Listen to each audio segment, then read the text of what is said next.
Good morning, children. Today we'll study lesson 3 poem I Wandered Lonely as a Cloud by William Wordsworth. This poem tells us about the poet's love of nature and how it used to affect his innermost thoughts. Now, before starting with the poem, let's know about the poet William Wordsworth. William Wordsworth was born on 7 April 1770, Cockermouth, United Kingdom, and he died on 23 April 1850, Riddle Mount and Gardens at Riddle, United Kingdom.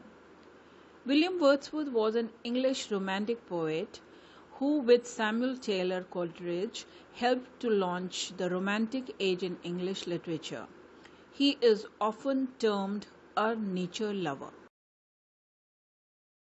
His notable works: he wrote the famous poem The Solitary Reaper, The Prelude, lyrical ballads, I Wander Lonely as a Cloud, lines written a few miles about Tintern Abbey, etc. Now, notable family members: his sister Dorothy Wordsworth and his children Dora Wordsworth, Annie Colorine Wordsworth and Catherine Wordsworth. Now let's know in brief what is there in the poem. The poem is about happiness that one feels in the lap of nature. The speaker says that wandering like a cloud floating above hills and valleys, he encountered a field of daffodils beside a lake. The dancing, fluttering flowers stretch endlessly along the shore, and though the waves of the lake dance beside the flowers, the daffodil seems happier than the waves.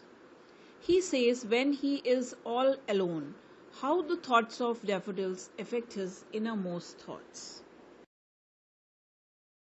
Now let's read the poem. The first stanza. I wandered lonely as a cloud that floats on high over vales and hills, when all at once I saw a crowd, a host of golden daffodils, beside the lake, beneath the trees, fluttering and dancing in the breeze.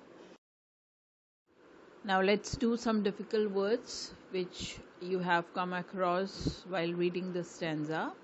Wandered. Wandered means roamed. Vales. Vales, here it's the short form written for valleys. Lonely means all alone, solitary.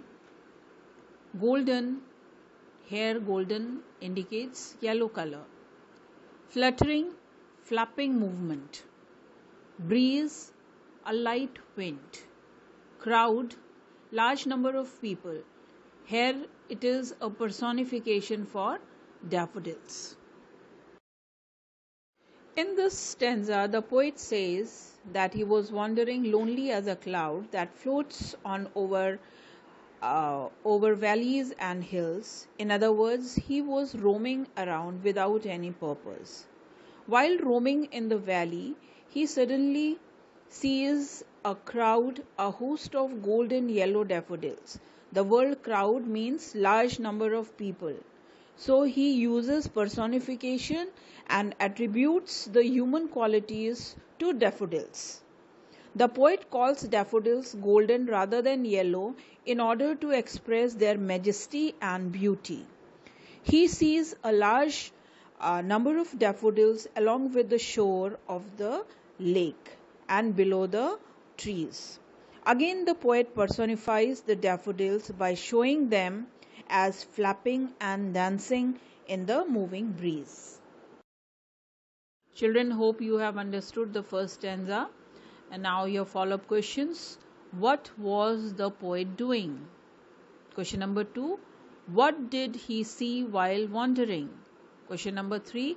Where did he see them? Question number 4. What were they doing?